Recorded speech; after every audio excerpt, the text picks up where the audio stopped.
Okay, so in this video, we will use the simplex method to maximize the objective function p equals x plus 2y plus 7z, subject to the constraints, the first one, second one, and here we have a third constraint, z being at most 4, and as always, all of the variables, in our case x, y, and z, must be non-negative.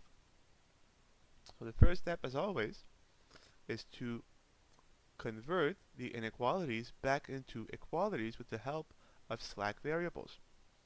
If you look at the first inequality, there is something different than in the previous examples. There is a variable on the right hand side. Now we need to rewrite the inequality as all the multiples of the variables on the left hand side being at most the constant term. So here we'd get 3x. Now if you send 2y on the left hand side, it becomes negative 2y plus 3z, and this would be at most 30. So if we add just the right amount, s1, then we'll get that this is equal to 30. Let's do the same thing with the second inequality. Once again, there's an x on the right hand side. It needs to be put on the left hand side of the inequality.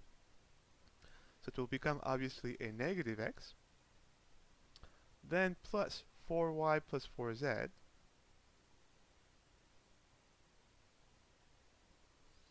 And this would be at most 40. So if we add just the right amount, say s2, we'll get the equality with 40. And we have now a third inequality, z being at most 4. So here this is simply z.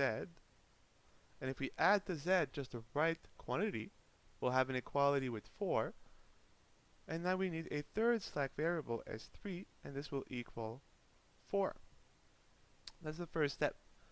So transforming each inequality into an equality with the help of the slack variables, remembering that we want all of the variables on the left hand side of our equality. Now we transform the objective function. As always, we leave p where it is and we send the variables onto the left hand side with the objective function, and so this will become negative x, negative 2y, negative 7z plus p is equal to 0. And now we're good to go.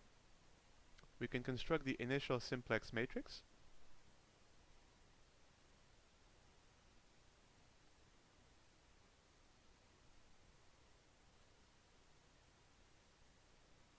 So we have our variables x, y, z, our three slack variables s1, s2, s3, with the objective function p.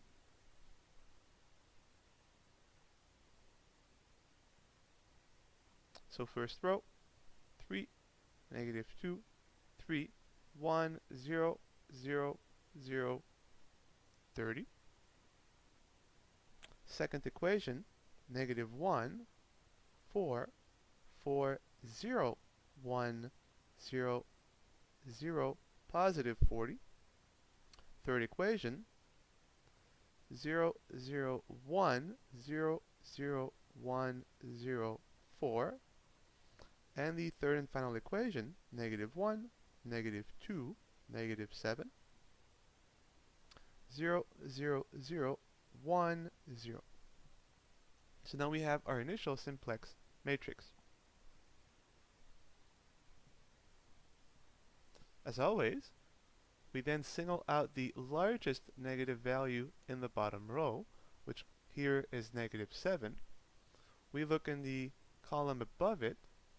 We take only the positive entries. Here, they're all positive. And we find for each entry the ratio that is the constant term over the corresponding entry. So here the ratio will be 4 divided by 1, which is 4. For this entry, the ratio is 40 divided by 4, which is positive 10. And for the entry here the ratio is 30 over 3, which also is positive 10. As always, we now single out the entry that yields the smallest ratio, here being 4, and so now we have to turn this entry into our first pivoting 1, but it already is. So now that we already have for free a pivoting 1, we will use it to kill the entries both above and below. So let's do this.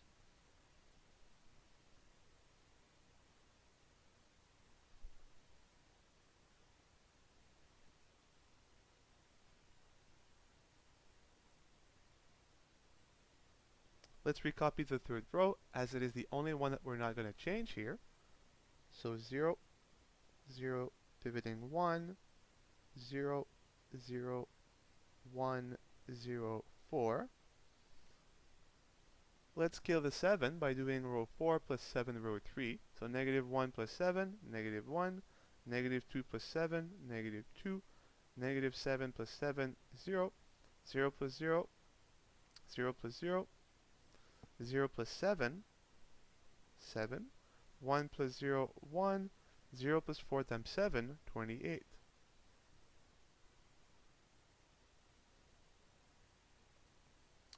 Let's scale this 4 by doing row 2 minus 4 of row 3. So negative 1, 4 stay the same. 4 minus 4 is 0. 0 minus 0, 0. 1 minus 0, 1. 0 minus 4, negative 4. 0 minus 0, 0. 40 minus 4 times 4 is 40 minus 16, which gives us 24.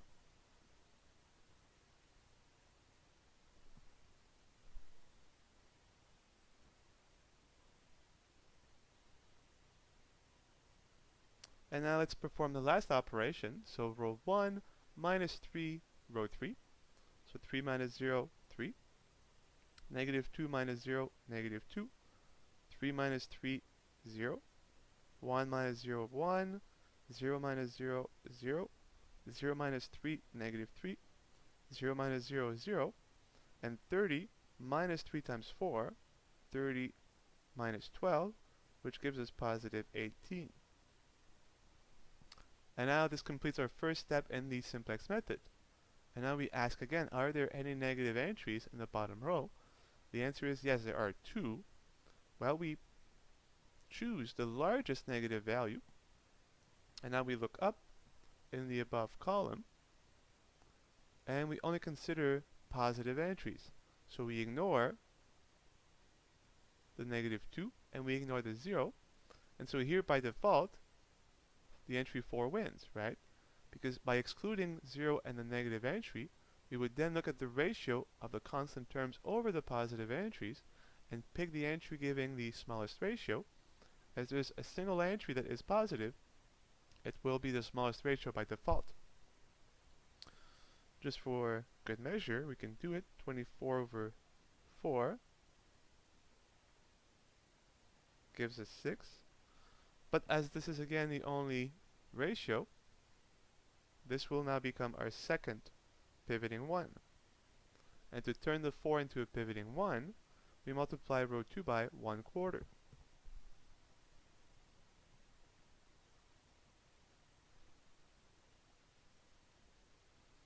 So let's do so.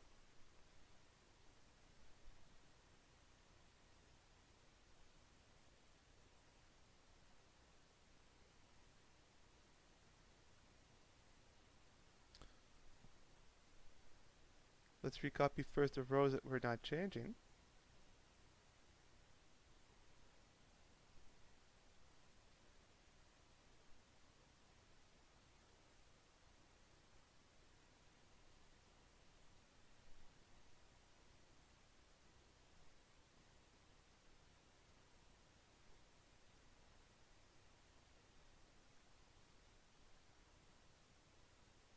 And I'll multiply row 2 by 1/4.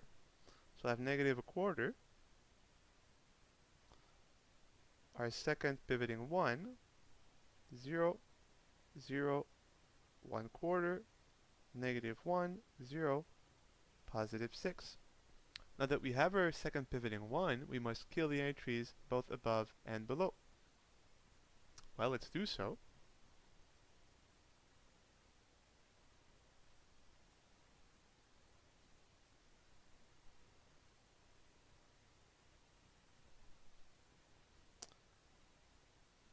We can recopy row 2 and row 3, as we're not going to change those two.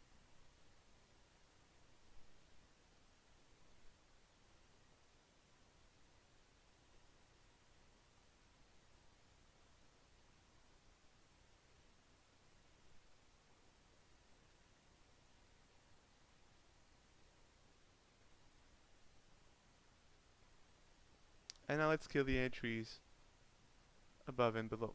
So let's do row 1 plus 2 row 2.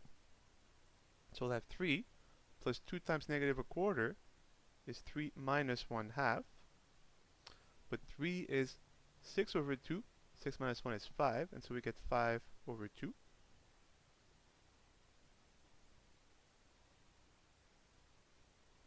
-2 plus 2 is 0. 0 plus 2, 0. 1 plus 0, 1. 0 plus 2 times 1/4 is 0 plus 1/2, 1/2. -3 plus 2 times -1 is -2, -5. 0 plus 0, 0. 18 plus 2 times 6 is plus 12, which gives us 30.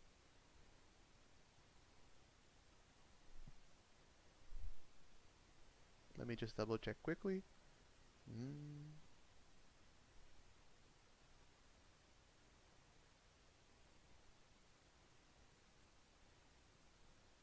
Good.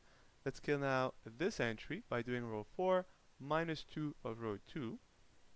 So -1 minus 2 times -1/4, so it's -1 plus 1/2, which is -1/2.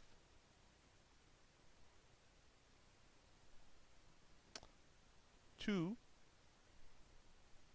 Yeah, I picked the right entry, yeah.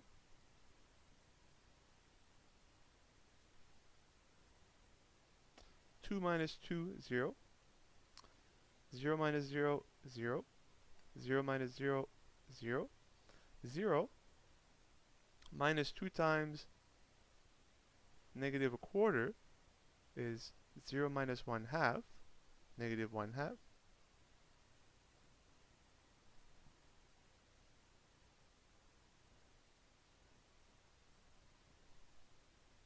7 minus 2 times -1 is plus 2, 9.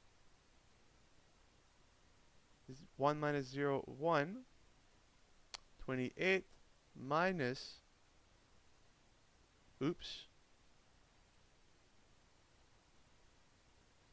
Aha, I made a mistake here. I've miscopied. If you look from here to here, all I did was multiply row 2 by 1/4. And instead of recopying the -2 as a -2, I've recopied as a +2. Now, things will work out a little better.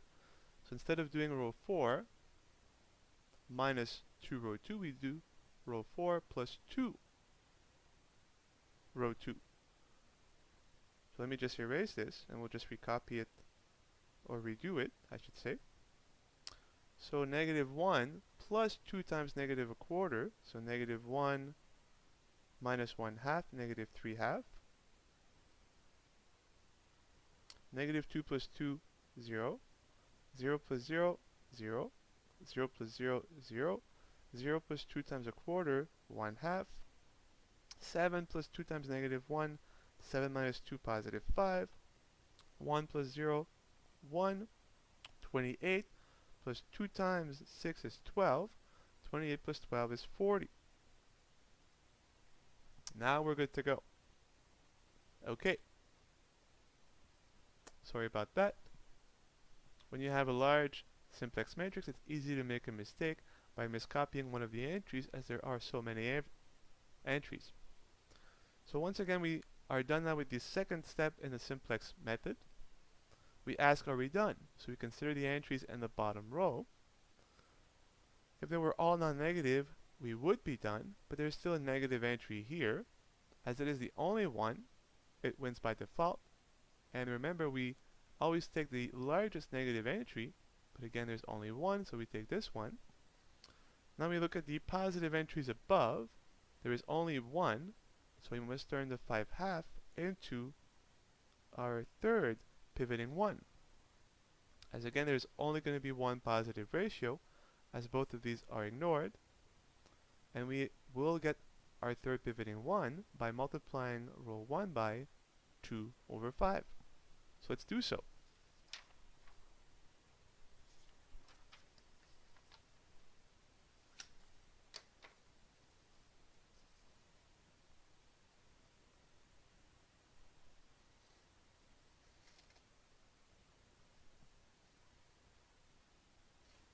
Okay.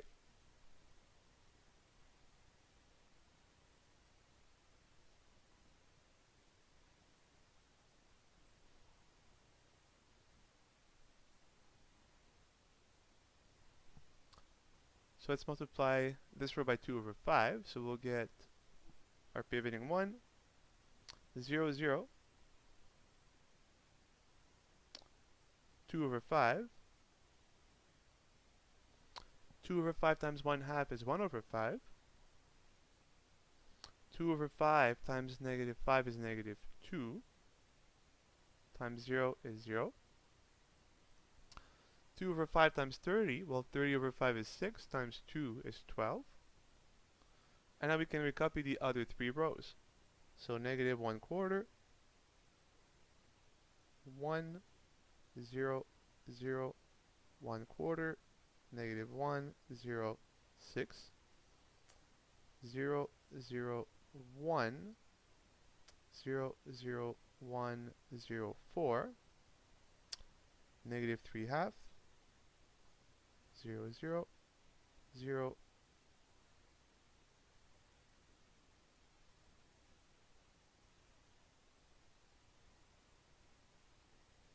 1/2, 5, 1, and 40.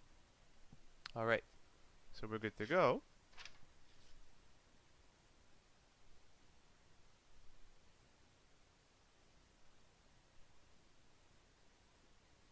Now that we have our third pivoting 1, we want to kill the entries below.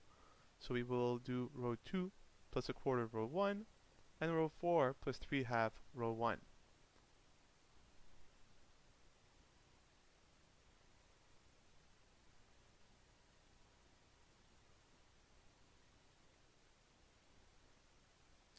Let us first recopy the rows that we're not changing. So row 1 will stay the same.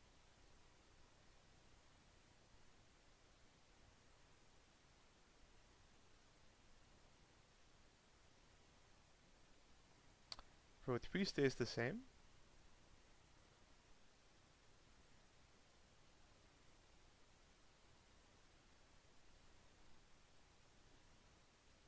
And now let's apply our operation. So row 2 plus 1/4 of row 1. So -1/4 plus 1/4, 0. 1 plus 0, 1. 0 plus 0, 0. 0 plus 1/4 times 2/5. Well, 0 plus 1/4 times 2/5. 2/2 is 1/2. 1/2 times 1/5 is 1/10. 1/4 plus 1/4 times 1/5. Multiply by 5 here, you'll get 5/20. So you get 5 plus 1/6 over 20, common factor of 2, which gives you 3/10.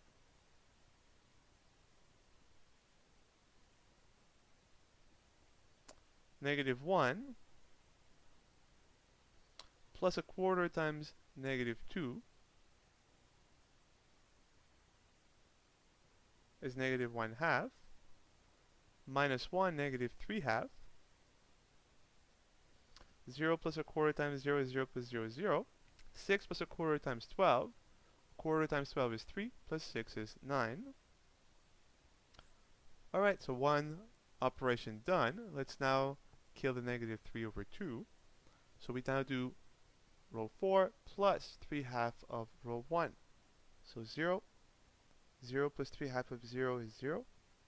0 plus 3 half of 0 is 0. 0 plus 3 half of 2 over 5. Well, the 2's will cancel, and we're going to get 3 over 5. 1 half plus 3 half of 1/5. Now let me check. Yeah, so 1 half plus 3 over 2 times 1/5, so 3 over 10. Put this over 10, so it's 5 over 5, so it gives us 8 over 10. Common factor of 2, 4 over 5. 5 plus 3 half times negative 2. Well, 3 half times negative 2 is negative 3. 5 minus 3 is positive 2. 1 plus 3 half times 0 is 1 plus 0, 1. And 40 plus 3 half times 12.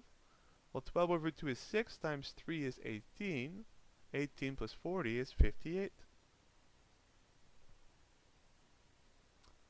This completes our third step in the simplex method.